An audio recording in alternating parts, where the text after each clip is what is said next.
Hello everyone. Accounting for partnership firms, इसके पिछले class में हमने देखा था reconstitution of a partnership firm, साझेदारी फर्म का पुनर्गठन। हमने रिकॉन्स्टिट्यूशन का मीनिंग देखा, इसका मतलब, और मोड्स, मतलब वो कौन कौन सा कंडीशंस है जब एक पार्टनरशिप फर्म का रिकॉन्स्टिट्यूशन हो जाता है। आज हम देखेंगे गुडविल। सबसे पहले हम बात करेंगे गुडविल के मीनिंग और डेफिनेशन पर। लेकिन आप एक बात जान लीजिए, goodwill is also one of the special aspects of partnership accounts which requires adjustment at the time of reconstitution of a firm, such as a change in the profit sharing ratio, the admission of a partner, or the retirement or death of a partner. साझेदारी खातों में ख्याति यानी goodwill का भी एक विशेष पहलू है, जिसका फर्म के पुनर्गठन के समय, फर्म के रिकॉन्स्टिट्यूशन के टाइम पर, जो कि प्रॉफिट रेशियो चेंज होने पर, मतलब लाभ हानि अनुपात में परिवर्तन होने पर, नए साझेदार के प्रवेश पर, साझेदार की सेवानिवृत्ति या मृत्यु के समय समायोजित करना आवश्यक होता है। हम देखते हैं meaning of goodwill. Over a period of time, a well established business develops an advantage of good name, reputation, and wide business connections. This helps the business to earn more profits as compared to a newly set up business. In accounting, the monetary value of such advantage is known as goodwill.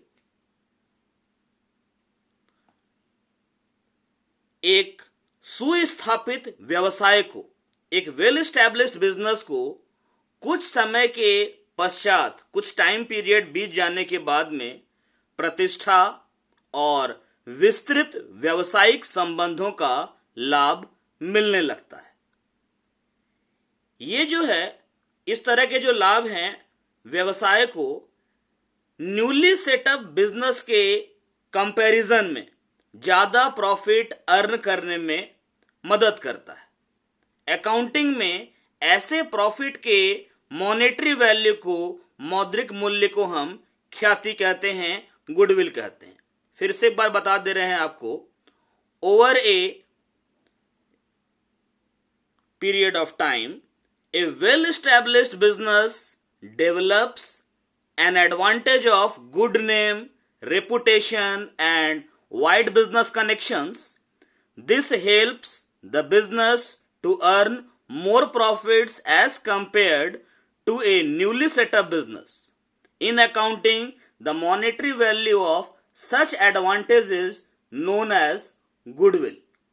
मतलब जब एक business अच्छी तरीके से stable हो जाता है तो उसका गुड नेम, रेपुटेशन और उसका जो बिजनेस कनेक्शंस है वो सब बढ़ने लगता है और उसको बेनिफिट मिलने लगता है। इस बेनिफिट के कारण एक well settled business newly setup business के कंपैरिजन में ज्यादा प्रॉफिट अर्न करता है, ज्यादा लाभ कमाता है।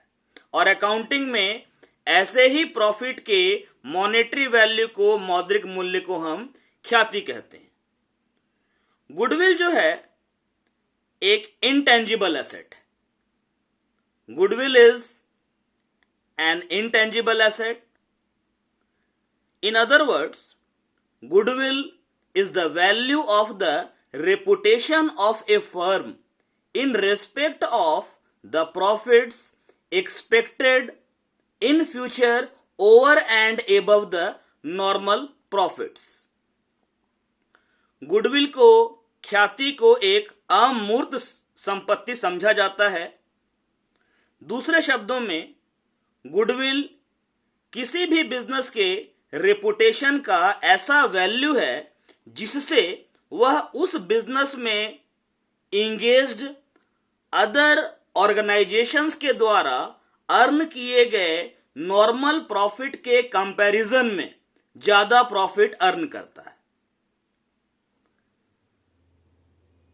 It is generally observed that when a person pays for goodwill, he or she pays for something which places him in the position of being able to earn super profits as compared to the profit earned by other firms in the same industry.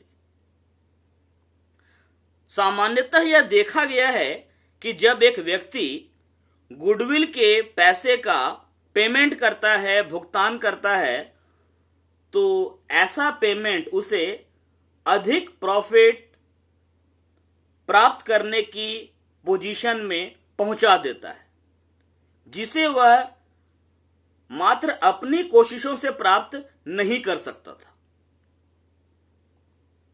यहां लिखा है, goodwill is an intangible asset which is the result of good name or reputation enjoyed by a firm that enables it to earn higher profits than the normal profits.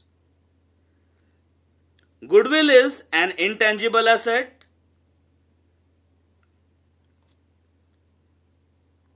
Any firm that earns normal profits और is incurring losses has no goodwill. कोई भी firm जो कि सामान्य लाभ कमा रही है या जिसको लगातार हानि हो रही है, उसकी कोई गुडविल, कोई रेपुटेशन नहीं होती।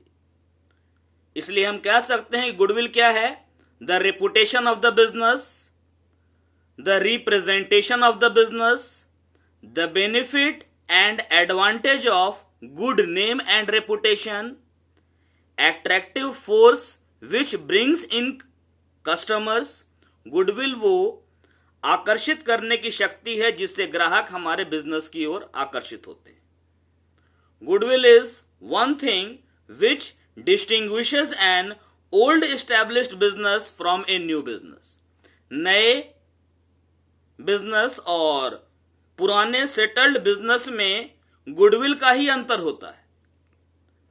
जहां तक बात है डेफिनेशन की, तो डेफिनेशन में आपके लिए सबसे सही डेफिनेशन है ये वाला, मॉरिसे का। In the words of Morrissey, goodwill is the present value of the anticipated excess earnings of the firm. Goodwill क्या है? फर्म फ्यूचर में जो अनुमान लगा रही है कि वो नॉर्मल प्रॉफिट से ज्यादा प्रॉफिट कमाएगी, तो वो जो ज्यादा प्रॉफिट कमाएगी इस बात का जो अनुमान है, उसी का जो प्रेजेंट वैल्यू है वो गुडविल है। मतलब गुडविल को डिफाइन भी हम कर सकते हैं, goodwill is the present value of a firm's anticipated excess earnings, और as the capitalized value attached to the differential profit capacity of a business. Thus, goodwill exists only when the firm earns super profits. Any firm that earns normal profits or is incurring losses has no goodwill. मतलब goodwill को हम इस तरीके से define कर सकते हैं, firm की जो मतलब ख्याति है वो फर्म की संभावित अधिक आय का वर्तमान मूल्य है, या हम कह सकते हैं व्यवसाय का वह पंजीकृत मूल्य, पंजीकृत बोल रहे हैं, पूंजीकृत मूल्य जो उसकी विभेदात्मक लाभ क्षमता से पैदा होता है। In short, goodwill may be defined as the reputation possessed by a business which enables it to earn higher profits than the normal return on the investment. अगर किसी बिजनेस को नॉर्मल प्रॉफिट की तुलना में ज्यादा प्रॉफिट हो रहा है, इसका मतलब कुछ तो बात है उसमें जिस कारण से उसको नॉर्मल से ज्यादा प्रॉफिट हो रहा है। यही जो कुछ है ये गुडविल है। गुडविल बिजनेस के लिए एक रियल एसेट्स है, वास्तविक संपत्ति है, इसका वैल्यू होता है, लेकिन ये इनटेंजिबल है, अमूर्त संपत्ति है, अनटचेबल एसेट्स। अब हम देखते हैं गुडविल का characteristic. Features of goodwill, characteristics of goodwill, ख्याति की विशेषताएं। Goodwill is an asset because it brings in customers and helps in earning access profit. Goodwill को, ख्याति को संपत्ति माना गया है क्योंकि ये अधिक ग्राहकों को आकर्षित करने में मदद करता है और इससे फर्म को ज्यादा लाभ कमाने में मदद मिलती है। Goodwill is an intangible and invisible asset. ख्याति एक अमूर्त और अदृश्य संपत्ति है। मतलब गुडविल को तो न तो हम टच कर सकते हैं और न ही उसको देख सकते हैं, केवल समझ सकते हैं। Valuation of goodwill is subjective and depends upon various factors. ख्याति का मूल्यांकन सब्जेक्टिव है, विषय परक है और यह कई कारकों पर निर्भर करता है। Normally it does not depreciate. सामान्यतः गुडविल के वैल्यू में डेप्रिसिएशन नहीं होता है, उसका ह्रास नहीं होता, उसका वैल्यू घटता नहीं है। However its value may decline if the special advantages contributing to the goodwill are lost. हालांकि गुडविल का वैल्यू तब कम हो जाता है जब गुडविल के कारण जो विशेष फायदा मिल रहा था वो फायदा मिलना बंद हो जाता है। Goodwill is subject to fluctuation, it cannot remain the same throughout. ख्याति का जो मूल्य है वो परिवर्तनशील होता है, ये हमेशा एक समान नहीं होता। या तो गुडविल आपकी बढ़ जाती है या गुडविल कम हो जाती है। It's value is certain, it can be bought and sold like any other asset. लेकिन गुडविल का जो वैल्यू है फ्लक्चुएट तो करता है, लेकिन वो सर्टेन होता है, निश्चित होता है, और इसको हम खरीद भी सकते हैं, बेच भी सकते हैं, अन्य संपत्तियों की तरह। जैसे हम बिल्डिंग खरीदते बेचते हैं, फर्नीचर खरीद बेच सकते हैं, मोबाइल खरीद सकते हैं, बेच सकते हैं, उसी प्रकार से गुडविल को भी खरीद सकते हैं और बेच सकते हैं। Goodwill is connected with business. Goodwill का संबंध, ख्याति का संबंध व्यवसाय से है। Unlike plant, machinery, building, furniture etcetera, it can not be sold separately from business. Goodwill का संबंध चूंकि व्यवसाय से है, इसलिए इसको अन्य संपत्तियों की तरह, जैसे कि प्लांट, मशीन, बिल्डिंग, फर्नीचर वगैरह, हम बिजनेस को बंद किए बिना बेच सकते हैं, बिजनेस के अलावा अलग से बेच सकते हैं, लेकिन हम गुडविल को बिजनेस से अलग करके नहीं बेच सकते हैं। गुडविल का क्लासिफिकेशन, वर्गीकरण। गुडविल दो तरह का होता है, परचेज्ड गुडविल, खरीदा हुआ गुडविल, और दूसरा है self generated goodwill. Purchased goodwill कब होता है?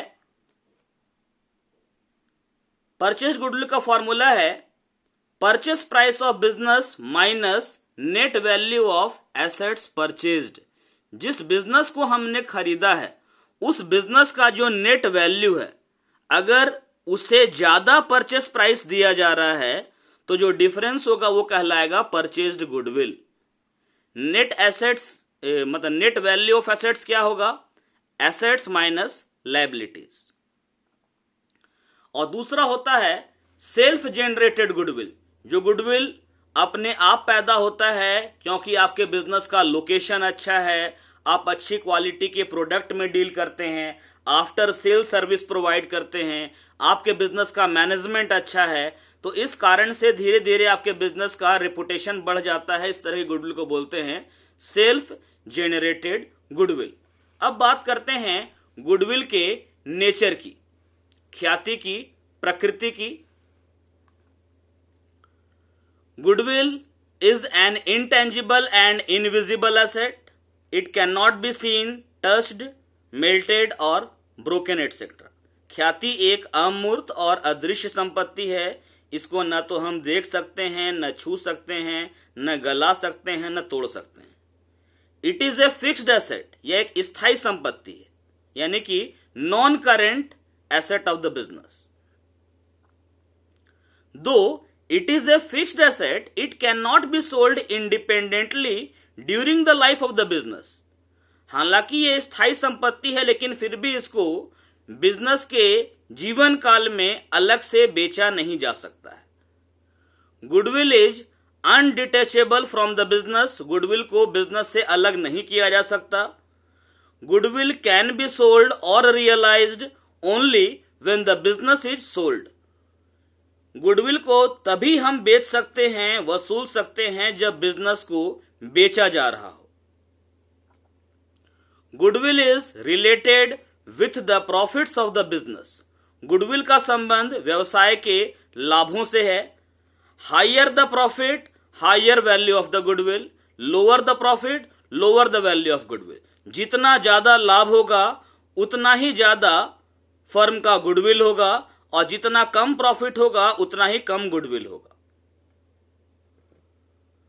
Goodwill is an intangible asset because it has no physical existence, but it is not a fictitious asset because fictitious asset do not have any value. Goodwill जो है, ख्याति, उसको अमूर्त संपत्ति माना गया है। अमूर्त संपत्ति है क्योंकि इसका कोई भौतिक अस्तित्व नहीं होता। लेकिन यह काल्पनिक नहीं है, क्योंकि काल्पनिक संपत्तियों का कोई मूल्य भी नहीं होता है, लेकिन गुडविल का तो वैल्यू होता है। Need for valuation of goodwill. Normally the need for valuation of goodwill arises at the time of sale of a business, but in the context of a partnership firm it may also arise in the following circumstances. सामान्यतः व्यवसाय के विक्रय के समय ख्याति के मूल्यांकन की आवश्यकता होती है, किंतु साझेदारी फर्म के संदर्भ में निम्न परिस्थितियों में भी यह आवश्यकता उत्पन्न हो सकती है। परिस्थितियां क्या है? पहला तो है आपका change in the profit sharing ratio amongst the existing partners, दूसरा admission of a new partner, तीसरा रिटायरमेंट ऑफ ए पार्टनर, चौथा डेथ ऑफ ए पार्टनर, पांचवा dissolution of a firm involving sale of business as a going concern, और छठा है amalgamation of partnership firms. मतलब goodwill का value कब निकालना पड़ता है? When there is a change in the profit sharing ratio of partners, जब पार्टनर्स के बीच का प्रॉफिट रेशियो बदलता है। When any new partner is admitted, जब कोई नया पार्टनर फर्म में एडमिट होता है, लिया जाता है। When any partner retires from the firm, जब कोई पार्टनर फर्म से रिटायरमेंट लेता है। व्हेन एनी पार्टनर डाइज, जब किसी पार्टनर की मृत्यु हो जाती है। व्हेन टू और मोर पार्टनरशिप फर्म्स आर एमलगमेटेड, जब दो या दो से अधिक साझेदारी फर्म मिलकर एक हो जाती है। When the firm is sold, जब फर्म के बिजनेस को बेच दिया जाता है। और when A firm is converted into A company, जब फर्म को कंपनी में परिवर्तित कर दिया जाता है। तो ये वो सारा कंडीशंस है जब गुडविल का वैल्यूएशन करना पड़ता है। अब हम बात करेंगे factors affecting the value of goodwill, ख्याति को प्रभावित करने वाले कारक। The main factors affecting the value of goodwill are nature of business, location, efficiency of management, market situation and special advantage. मतलब ख्याति के मूल्य को प्रभावित करने वाले मुख्य घटक में क्या है? पहला, व्यवसाय का स्वरूप, उसका स्थान, प्रबंध की निपुणता, बाजार की स्थिति और विशेष लाभ। नेचर ऑफ बिजनेस की बात करें, a firm that produces high value added products और having a stable demand is able to earn more profits and therefore has more goodwill. मतलब गुडविल को अफेक्ट करने वाला पहला पॉइंट हम मानते हैं नेचर ऑफ बिजनेस को। अगर बिजनेस में सालों भर एक समान मांग बनी रहती है और फर्म को अगर ज्यादा लाभ होता है तो ऐसे फर्म की गुडविल ज्यादा होगी। लेकिन अगर बिजनेस का नेचर ऐसा है कि उसमें साल भर डिमांड एक जैसा नहीं रहता है तो ऐसे फर्म को प्रॉफिट कम हो सकता है, ऐसे फर्म का गुडविल कम होगा। The nature of business also affects the value of goodwill. The nature of business includes the nature of goods. The more stable the business, the more is goodwill and vice versa. व्यवसाय जितना stable होगा goodwill उतना ज्यादा होगा। Stable जैसे अभी corona का pandemic आ रखा है तो जिनका कपड़े का बिजनेस है वो तो बंद पड़ा है तो उसमें स्टेबिलिटी तो नहीं है, तो अभी के सिचुएशन में गुडविल उसका कम है। लेकिन जो आपका मेडिकल का बिजनेस है या जो ग्रोसरी का है बिजनेस, इसमें तो आपका डिमांड बना हुआ है, रिस्क इन्वॉल्व। अगर बिजनेस में रिस्क ज्यादा है तो गुडविल कम होगा और रिस्क कम है तो गुडविल ज्यादा होगा। मोनोपोलिस्टिक नेचर ऑफ बिजनेस, अगर बिजनेस को मोनोपोली या मोनोपोलिस्टिक सिचुएशन का बेनिफिट मिल रहा है तो बिजनेस का गुडविल ज्यादा होगा। Benefit of patent and trademarks, अगर बिजनेस को पेटेंट का ट्रेडमार्क का फायदा मिल रहा है तो बिजनेस का गुडविल ज्यादा होगा। Easy access of raw material, अगर बिजनेस में यूज होने वाला कच्चा माल आसानी से बिजनेस को मिल जा रहा है तो ऐसे बिजनेस का गुडविल ज्यादा होगा और आसानी से नहीं मिलता है तो गुडविल कम होगा। तो ये तो हो गया व्यवसाय की प्रकृति। दूसरा है आपका यहां जो फर्स्ट पॉइंट दिया हुआ है favourable location. If the business is centrally located और is at a place having heavy customer traffic the goodwill tends to be high. अगर व्यवसाय ऐसे स्थान पर लोकेटेड है जहां पर कस्टमर्स की भीड़ ज्यादा होती है तो गुडविल ज्यादा होगा, और अगर बिजनेस ऐसे प्लेस पर है जहां कस्टमर्स की भीड़ बहुत कम है, कस्टमर बहुत मुश्किल से पहुंच पाते हैं तो गुडविल बहुत कम होगा। थर्ड फैक्टर यहां दिया है टाइम।